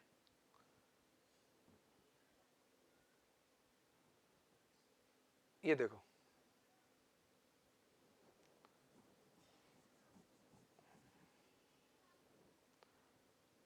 ECG पढ़ा आपने, हाँ जी बच्चे, ECG किसके, क्योंकि हार्ट नॉर्मल फंक्शन कर रहा है उसके लिए होता है ना। हाँ, एक्चुअली वो मैप किससे करता है, इलेक्ट्रिक सिग्नल से। जो आपका SAN है वो क्या है, एक्साइट होती है तो एक आपका क्या आएगा, सिग्नल आएगा। फिर आपकी आर्ट्रियो वेंट्रिकल नोड होती है, क्या होती है, आर्ट्रियो वेंट्रिकल नोड। दूसरा आपका क्या आया, सिग्नल। अलग अलग इनका सिग्नल आता है, इलेक्ट्रिक सिग्नल प्रोड्यूस होते हैं ना। ये फिर आपके परकुंजी फाइबर है, बंडल ब्रांचेस, ये एक्साइट होंगे तो थर्ड आपका सिग्नल आया। ये अगर नॉर्मल पेस पे है, नॉर्मली आपका ग्राफ बना रहे हैं, तो आपका ECG मतलब आपका हार्ट प्रॉपरली फंक्शन कर रहा है। इनमें कोई कमी होती है कुछ नहीं है, वही है तो ये क्या है, यहां आर्ट्रियम का क्या हो जाएगा, सिस्टोल हो जाएगा कि नहीं हो जाएगा, ठीक है। यहां आपका क्या हो जाएगा, वेंट्रिकल्स का सिस्टोल होगा कि नहीं होगा। उसी साइकिल को ये बताता है कि प्रॉपर टाइमिंग से और सेम स्केल पे और सेम टाइमिंग से सेम रिदम से हो रही है क्या, ECG। क्लियर है ये, हाँ जी, कोई इश्यू है इसमें, बताइए मुझे, ठीक है। उसके बाद आ जाओ आप लोग ब्लड वेसल्स विच क्या है, ट्यूब लाइक स्ट्रक्चर्स होते हैं। Arteries, veins, capillaries. आर्टरीज क्या करती है, carry blood from heart to various parts. Veins क्या करती हैं, bring blood from various parts of the body. Capillaries thin vessels हैं जहां एक्सचेंज होता है किसका, मटेरियल का, ऑक्सीजन का। अब इनकी प्रॉपर्टीज आपको याद होनी चाहिए, ठीक है। ये जो आपकी वेन, थिकर कौन सी होंगी, वेन होंगी या आर्टरीज होंगी, थिकर, क्योंकि उसमें प्रेशर पड़ता है, ठीक है। थिकर कौन सी होंगी, आर्टरीज। इलास्टिक वॉल होगी, क्यों, क्योंकि आपका ब्लड पंप किया जा रहा है। ल्यूमन छोटा होगा। वेन्स में क्या, थिन वॉल होगी, लार्ज ल्यूमन होगा, ठीक है, एंड वॉल्स प्रेजेंट होगी। वॉल्स प्रेजेंट होती है किसमें, वेन्स में। सिंगल कैपिलरीज क्या होती है, सिंगल सेल वॉल होती है, क्योंकि यहाँ एक्सचेंज ऑफ मटेरियल होता है. This is between your veins and arteries. Veins और आर्टरीज के बीच में होता है. टिश्यूज में, लंग्स में, वहाँ क्या है, कैपिलरीज होती हैं आपकी. क्या होती है, ब्लड कैपिलरीज होती हैं. क्लियर है. ब्लड प्रेशर क्या होता है भाई, अगर आपको डायस्टोल और सिस्टोल पता है तो ब्लड प्रेशर का पता लग जाएगा. हाँ जी, क्या होता है ब्लड प्रेशर?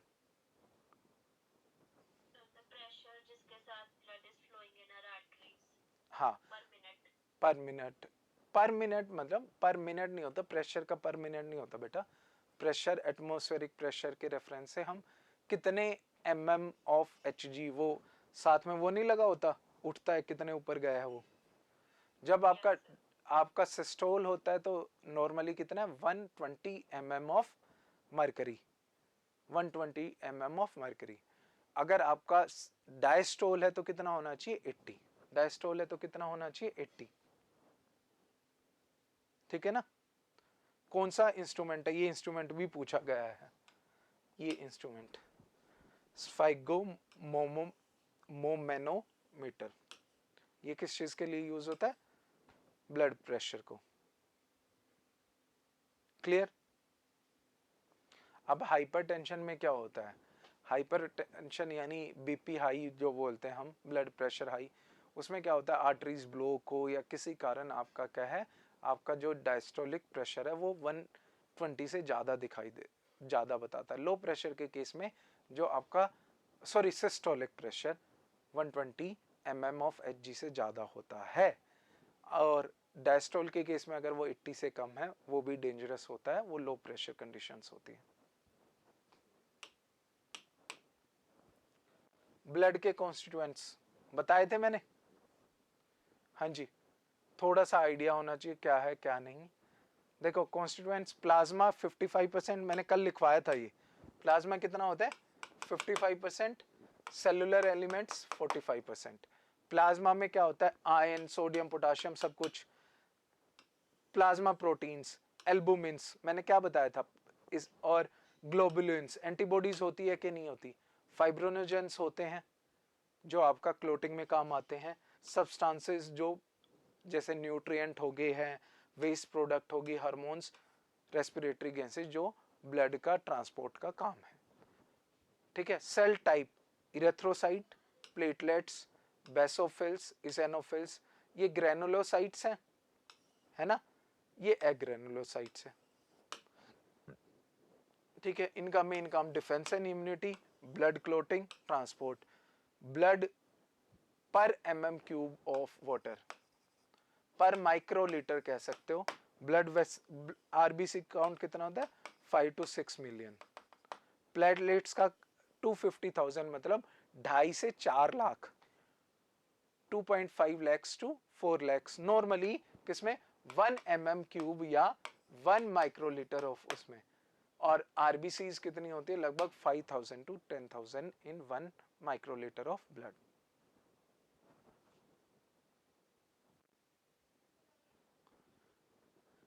आरबीसी कहां बनती है, बोन मैरो में बनती है. रेड कलर क्यों है, presence of respiratory pigment. Mature mammalian RBC do not have organelles and nucleus. ये मैं सारी बातें कर चुका हूँ. बाइकनकेव है, 120 डेज की लाइफ है. ठीक है, ये भी मैं बता चुका हूँ. न्यूट्रोफिल्स, बेसोफिल्स, ठीक है, इजेनोफिल्स. अब इनका मैंने वैसे तो आपको बता दिया था थोड़ा थोड़ा फंक्शन. एक ये ना सीडीएस में पूछा गया था, सबसे ज्यादा जो है WBCs में न्यूट्रोफिल्स होते हैं, 60 to 75. ठीक है. कब इनका बढ़ता है, इन्फेक्शन एंड इन्फ्लेमेशन के टाइम. इन्फेक्शन एंड इन्फ्लेमेशन के टाइम क्या, न्यूट्रोफिल्स. फिर आपकी क्या है, हाँ जी, इजेनोफिल्स. इजेनोफिल्स का मैंने क्या बताया था, हाँ जी, allergy, condition of allergy, parasitic infection brings about detoxification of toxins. 2 to 3% of total WBCs होता है क्या आपका, हाँ जी, इजेनोफिल्स. ये आपकी ब्लड सर्कुलेशन वाली उसमें मैंने दिया हुआ है ये सारी चीजें, ये इंफॉर्मेशन. बेसोफिल्स, लोब न्यूक्लियस सबसे कम होती है 0.5 to 1%। प्रोसेस ऑफ, मैंने कल भी बताया था, इन्फ्लेमेशन।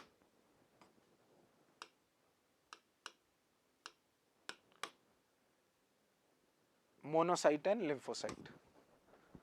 मोनोसाइट 20 to 25% होते हैं।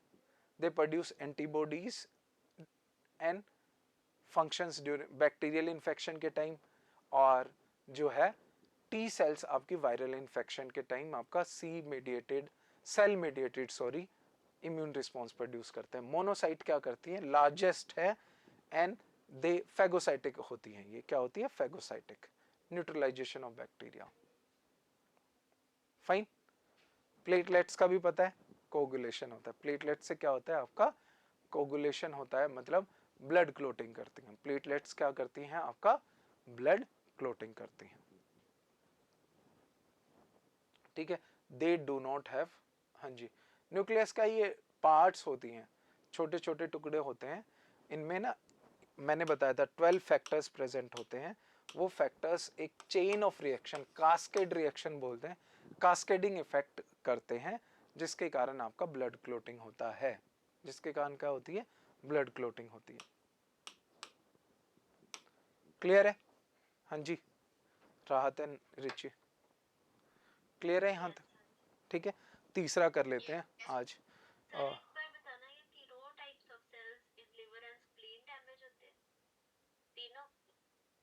किसमें? हाँ हाँ, ये स्प्लीन और उसमें ही डिस्ट्रॉय होते हैं, लिवर में।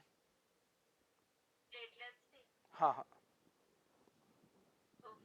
प्लेटलेट सेल नहीं है, प्लेटलेट सेल्स नहीं है।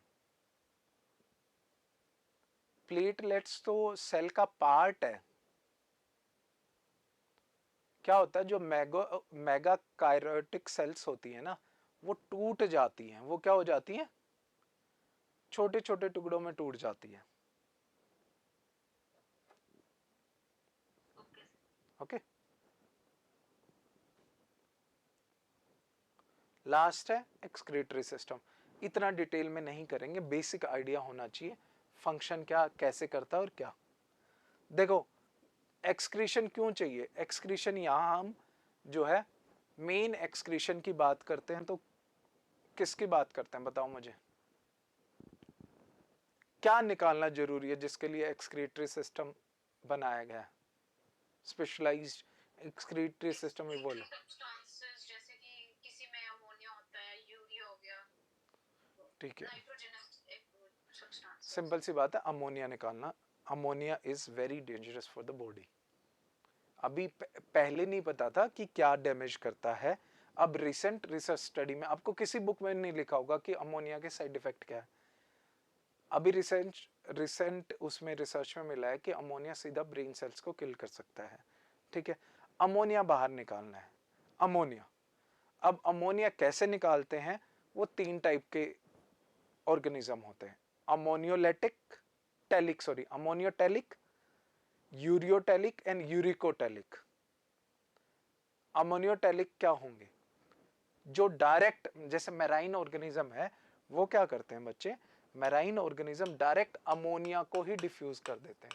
जो पानी में रहते हैं उनके लिए तो मुश्किल नहीं है ना, स्पेशली सिंगल सेलुलर ऑर्गेनिज्म, या आपके जो है फॉर एग्जांपल जो लेस कॉम्प्लेक्स, जिनकी टिश्यू लेवल ऑर्गेनाइजेशन है या सेल लेवल ऑर्गेनाइजेशन एनिमल्स, वो डायरेक्ट क्या है, अमोनिया निकाल देते हैं।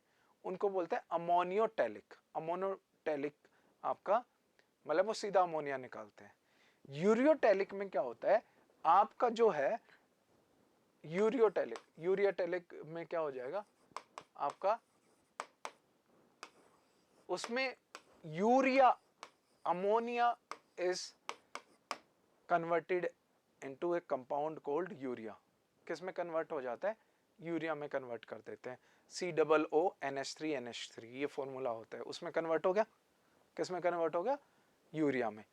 एक्चुअली जो टेरेस्ट्रियल ऑर्गेनिजम्स हैं, देखो उनके बॉडी में इतना पानी नहीं होता, हमारी बॉडी में इतना पानी हम रिलीज नहीं कर सकते। अमोनिया को निकालने के लिए you need large amount of water.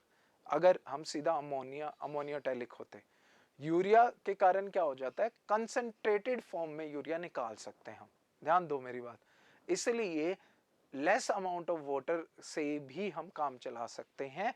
तो टेरेस्ट्रियल ऑर्गेनिज्म मैमल्स जैसे होते हैं ज्यादातर क्या है, यूरिया टैलिक होते हैं। ठीक है, क्या होता है यूरिया टैलिक। यूरिकोटैलिक क्या होते हैं, यूरिकोटैलिक यूरिक एसिड जिन्हें बिल्कुल ही पानी नहीं मिलता, जैसे रेप्टाइल्स हैं डेजर्ट में रहते हैं, या बर्ड्स है। अगर बर्ड्स के अंदर आपका ब्लडर होता, यूरिनरी ब्लडर होता, तो उन्हें उड़ने में दिक्कत आती ना, क्योंकि उनका वेट बढ़ता। तो जो बर्ड्स होते हैं और रेप्टाइल्स होते हैं वो पैलेट फॉर्म में आपका एक्सक्रीशन करते हैं, पैलेट फॉर्म में, लिक्विड नहीं होता, पैलेट फॉर्म होता है। नोटिस किया होगा आपने ये, क्या होता है, पैलेट फॉर्म होता है।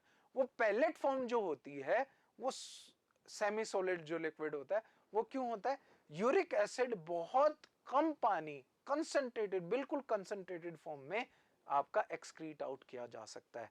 तो सबसे ज्यादा कंसंट्रेटेड फॉर्म में रेप्टाइल्स और क्या करते हैं, बर्ड्स को, क्योंकि उन्हें रेप्टाइल्स यूजुअली आपका हॉट पार्ट में मिलेंगे, डेजर्ट्स में मिलेंगे जहां पानी की कमी होती है। बर्ड्स को वैसे ही आपको पानी अंदर नहीं रख सकते। गेटिंग माय पॉइंट और नॉट। यूरिकोटैलिक, यूरिया टैलिक, सबसे ज्यादा पानी रिलीज होगा अमोनियोटैलिक। यूरिया में जैसे हम 1 to 2 litre of water release करते हैं, वो यूरिया टैलिक है। यूरिकोटैलिक बिल्कुल पैलेट फॉर्म में करते हैं। क्लियर है कि नहीं है। अब कुछ ऑर्गेनिज्म स्पेशलाइज जो है आपकी सेल्स, जैसे लोअर ऑर्गेनिजम्स में फ्लेम सेल्स होती है। क्या होती थी, फ्लेम सेल्स। वो क्या करते हैं कि अलग अलग टाइप का सिस्टम बना। ह्यूमंस में हमारा किडनी, ह्यूमंस में और इनमें क्या है, kidney as a excretory organ develop हुआ। ठीक है, क्या ह्यूमंस में क्या, ए पेयर ऑफ किडनीज होता है। क्या होता है, pair of kidney which produce urine. Urea कहां बनता है वैसे बताओ मुझे, मैंने बताया था यूरिया बनता कहाँ है। सर किडनीज में वो जो आपने बताया था नेफ्रॉन। बेटा यूरिया नहीं बनता, वो सॉरी सॉरी सॉरी, हाँ जी। लीवर बनता है ना, लीवर में बनता है, वो यूरिन फॉर्मेशन है। यूरिया, यूरिया आपका लीवर में बनेगा। बच्चे ये गलती करते हैं, यूरिया हमेशा कहाँ बनता है, लीवर में। लीवर से वो ब्लड वेसल्स के थ्रू ट्रांसपोर्ट होके कंसंट्रेटेड होता है, कहाँ कंसंट्रेट किया जाता है, कहाँ, किडनी में। फिर वो यूरिन बनता है। यूरिन आपका, यूरिया आपका कंसंट्रेटेड फॉर्म में है, रिलीज किया जाता है। ठीक है, अब पार्ट्स देखो कौन कौन से हैं आपका। देखो किडनी, 2 किडनीज है आपका, यूरिनरी ब्लडर है, यूरेथ्रा है जहां से रिलीज होता है, यूरेटर है जो किडनी से यूरेथ्रा तक पहुंचाता है। ठीक है, और आपकी वेन्स होती है, renal veins and renal arteries. ये क्या करती हैं, ब्लड लेके आती हैं और ब्लड लेके जाती है कहां से, फिल्टर्ड ब्लड लेके जाती हैं away from the kidney.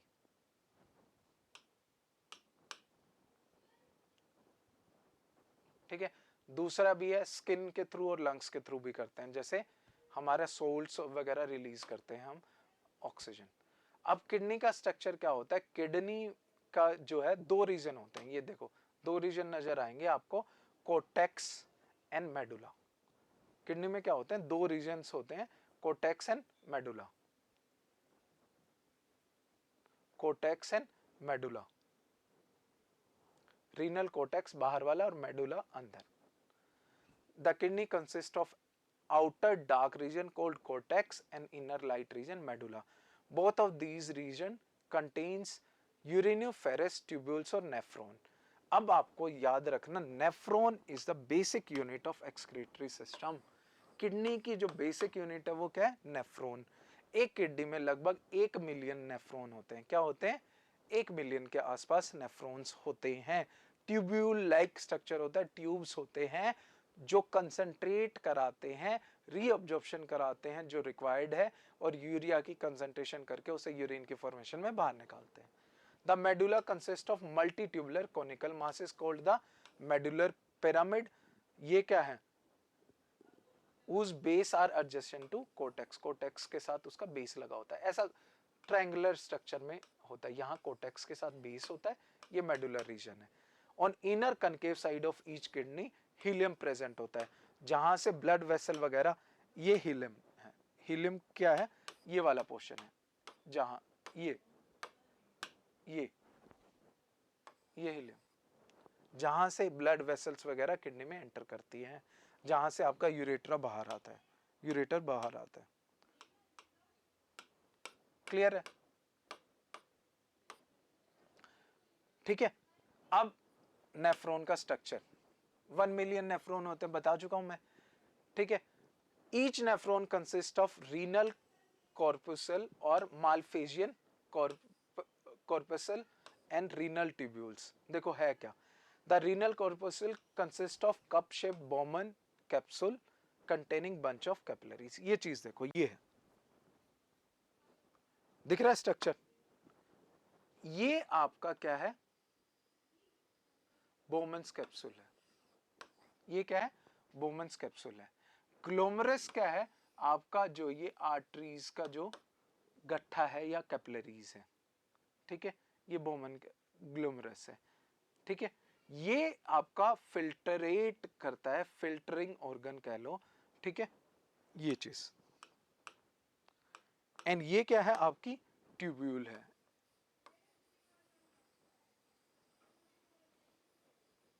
Nephron की।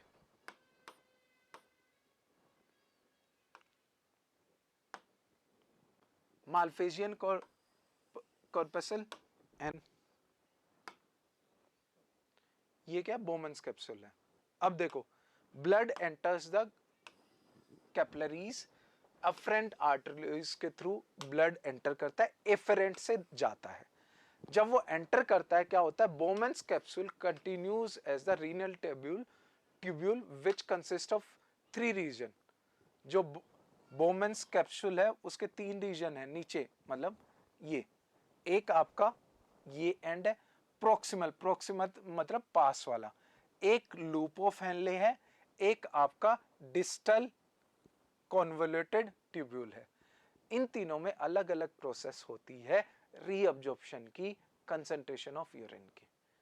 किसमें? किसी में आपका जैसे for example sodium ions reabsorb किए जाते हैं, वाटर रीअब्जॉर्ब किया जाता है। जैसे इसमें क्या है? कंसंट्रेशन ऑफ यूरिया होती है। किसमें? लूप ऑफ हेनले में। किसमें? लूप ऑफ हेनले में। ईच, अब ऐसे 1 मिलियन आपके ट्यूब्यूल्स हैं। ऐसे क्या है? 1 मिलियन ट्यूब्यूल्स हैं। The distal convoluted tubules opens into collecting tubules, जो यूरेथ्रा में चली जाती है फाइनली। ये देखो, ये किसमें? हाँ जी, कलेक्टिंग ट्यूब्यूल्स, और कलेक्टिंग ट्यूब्यूल्स मिलके आपका यूरेटर बनाएंगे, यूरेटर यूरेथ्रा यूरिनरी ब्लडर बनाएगा। अब प्रोसेस देखो क्या होगी, ग्लोमेरुलर फिल्ट्रेशन, यहां फिल्ट्रेशन होगी। ठीक है, tubular reabsorption of water, glucose, अगर कोई एनर्जी पार्टिकल्स गए हैं, और सोडियम पोटाशियम आयंस का। ठीक है, and tubular secretion. Tubular secretion मतलब कुछ पार्ट्स में आपका ये आयंस रिलीज भी किए जाते हैं। Urine formation begin with the filtration of blood. The filtrate glomerular filtrate होता है, बोथ इसेंशियल एंड, सीधा यहां इसेंशियल नॉन इसेंशियल, मेनली तो आपका क्या होता है? यूरिया ही होता है। उसके साथ जैसे for example glucose, water, sodium potassium और भी मॉलिक्यूल्स, कैल्शियम, वो आपका कहाँ चले जाते हैं? प्रोक्सिमल कन्वोल्यूटेड ट्यूब्यूल में। फिर कंसंट्रेशन ऑफ यूरिन होती है, रीअब्जॉर्प्शन ऑफ अदर पार्टिकल्स, मतलब आपका सोडियम पोटाशियम, उसकी रीअब्जॉर्प्शन होती है। ठीक है, substances like glucose, amino acid, vitamin, sodium, potassium, bicarbonate and water are reabsorbed into blood by process of selective reabsorption। अब मैं डिटेल में नहीं कराऊंगा, एक्चुअली इसमें क्या होता है कि आपका काउंटर करंट मैकेनिज्म से कंसंट्रेशन ऑफ आपका क्या होता है? इस ट्यूब्यूल में कंसंट्रेशन ऑफ यूरिया होता है, यूरिन होता है मतलब। सब्सटेंसेस लाइक सोडियम पोटाशियम ये सेक्रेट किए जाते हैं सिंपल सी बात है, ये सब प्रोसेसेस ना ग्रेडियंट को मेंटेन करने के लिए की जाती है ताकि यूरिया मैक्सिमम से मैक्सिमम कंसंट्रेट किया जा सके, ताकि क्या किया जा सके, जो यूरेन है वो मैक्सिमम कंसंट्रेटेड फॉर्म में रिलीज किया जा सके। फाइनली यूरिन क्या है, यूरेट कलेक्टिंग डक्ट्स, और फिर वो क्या है, ureter into urinary bladder, urethra के थ्रू वो बाहर चला जाएगा, जिसे हम क्या बोलते हैं, माइक्टूरेशन। माइक्टूरेशन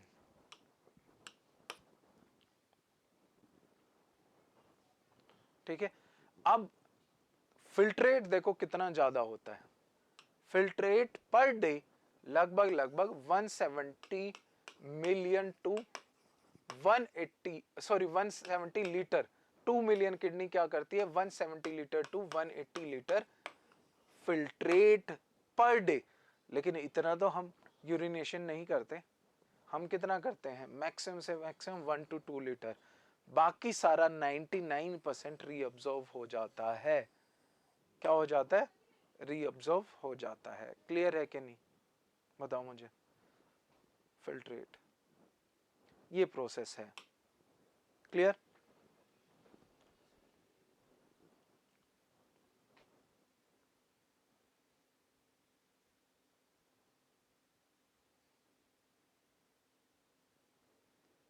सर जो ट्यूब्यूल्स है, हाँ जी, प्रॉक्सिमल और डिस्टिमल और वो भी लूप ऑफ हेंडे भी, तो उसमें वैसे काफी डिटेल में होता है ना कि इधर से सोडियम निकल रहा है, इधर से वाटर हाँ जो है वो बिल्कुल। निकल। वो नहीं करना, वो 12th क्लास की एनसीईआरटी में बच्चे, 11th क्लास की, सॉरी 11th क्लास की एनसीईआरटी में है, उतना डिटेल में नहीं करना हमें, बिल्कुल नहीं करना। ओके। वो बहुत ज़्यादा डिटेल में है, उसमें फिर वही है, मैं वही बता रहा था ना, काउंटर करंट मैकेनिज्म से भाई जो है लूपोफेलने में आपका जो है O2 H2O बाहर निकल रहा है, सबसे ज़्यादा कंसंट्रेशन वही होती है। वो ग्रेडियंट इस तरीके से बनता है ताकि आपका कंसंट्रेट होता जाए थ्रू आउट, वो ट्रेवल हो रहा है यूरिन, उसमें कंसंट्रेशन इंक्रीज होती रहती है। वो मैंने जानबूझ के, क्योंकि वो बहुत ज़्यादा हो जाता है, 10 तक की एनसीईआरटी में वो नहीं गिवन है हमें। मैं आपको, आप जो बात कर रहे हो वो मैं करा सकता था, बट मैंने जानबूझ के आपको नहीं कराया वो चीज़ें। वो चीज़ें बहुत डिटेल में है, बहुत ज़्यादा डिटेल में है। आप ये बात कर रहे हो ना, इतना आप याद रख पाओगे ये सारी चीज़ें, है ना बच्चे। हाँ जी सर। ये याद रहेगा, नहीं नहीं नहीं रहेगा ना। सर, जैसे अगर ये पूछ लो, जैसे यूरिया तो एक ही उधर से ही आ रही है लास्ट में, तो ऐसे तो एक आधी जैसे यूरिया की इम्पोर्टेंट है। देखो यूरिया तो कंसंट्रेट हो रहा है, यूरिया हमेशा इसके अंदर ऑब्जर्व होगा। मेन चीज क्या है, कंसंट्रेशन कैसे इंक्रीज की जाती है, वाटर निकाला, वाटर निकलेगा, बाकी मॉलिक्यूल्स निकलेंगे, उसी के कारण ना। सर ये लास्ट वाले में यूरिया क्या बाहर है, अंदर किधर जा रही है, थोड़ा जूम करना। यूरिया और वाटर जिधर लिखा है, हाँ ये रीअब्सॉर्ब ही हो रही है।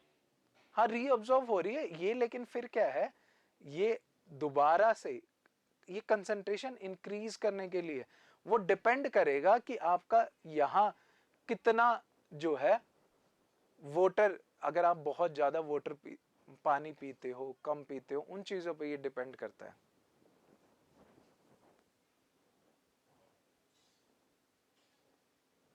अलग अलग सेक्शंस में अलग अलग तरीके से रीअब्जॉर्प्शन होती है।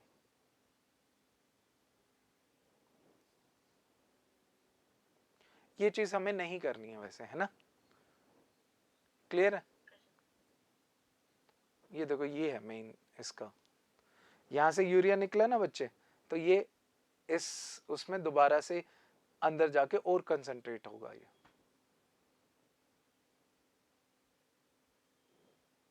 समझ रहे हो, बार बार उसे कंसंट्रेट करने के लिए ये किया जाता है, यस। ठीक है ना। ये एक एक्चुअली बहुत अच्छी बुक है, उससे मैं ये चीज़ें, एडीएच और ये सारी चीज़ें हमने हार्मोन्स में पढ़ना है। एंटी डायूरेटिक हार्मोन जो है, ये क्या करता है, इंक्रीज वाटर रीअब्जॉर्प्शन।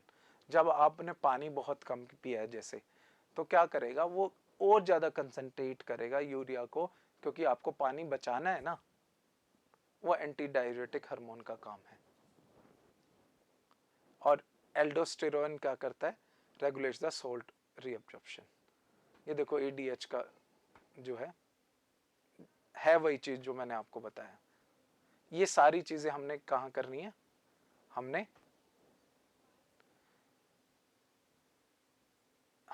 जो है क्या बोलते हैं हार्मोन वाले एंडोक्राइन सिस्टम में करनी है, ठीक है। और डायलिसिस पता है आपको, डायलिसिस किसका किया जाता है, जिसका किडनी फेलियर हो जाए। डायलिसिस में कुछ क्या करते हैं, आपका सिंपल सी बात है, यूरिया की बाहर निकालना है यूरिया को। तो यूजुअली डायलिसिस में होता क्या है, डायलिसिस में डायलिटिक फिल्टर होता है, या सिंपल भाषा में बोलूं ना तो एक आपका जो है ब्लड पूरा का पूरा निकाल के एक कंटेनर होता है, डायलिटिक फिल्टर कह सकते हो। उसमें पता है क्या होता है, उसमें आपके बैग्स होते हैं, सेमी परमिएबल मेम्ब्रेन। उसमें यूरिया की कंसंट्रेशन कम है, तो जो ब्लड में यूरिया है, बाकी चीजों की कंसंट्रेशन लगभग सेम रहती है, ब्लड वाली सेम रहती है। तो यूरिया क्या करेगा, उनमें मूव कर जाएगा थ्रू डिफ्यूजन और ब्लड में कम होता जाएगा, और वो फिल्टर्ड ब्लड क्या होगा, फिर दोबारा से पेशेंट में एंटर कर दिया जाएगा। पूरा का पूरा ब्लड फिल्ट्रेट करते हैं आपका इन डायलिसिस, ठीक है। चलिए, वो नहीं करना, वो मैं आपसे शेयर भी नहीं करूंगा ये चीजें, ये नहीं करने, बट क्योंकि ये हमारे काम के नहीं है। फाइन, कि कहाँ रीअब्जॉर्प्शन हो रही है, कैसे हो रही है, वो हमें नहीं करना। ठीक है, चलिए आज के लिए 3 आई थिंक बहुत हो जाएंगे याद करने भी। क्लियर है? हाँ जी बच्चे, आज फिर आज यही करते हैं हम, 9:30 पे मिलते हैं। 9:30 पे हमारे सी सेट क्लास में। शीट्स मिल गई थी ना सी सेट की फिर से, ठीक है अब तो? यस सर, अब ठीक है। ठीक है ना, दोनों कल वाली मैंने वो भी कर ली थी शेयर, ठीक है। वो आज हम करते हैं 9:30 पे। Fine, yes sir, thank you चलिए, सर। ओके।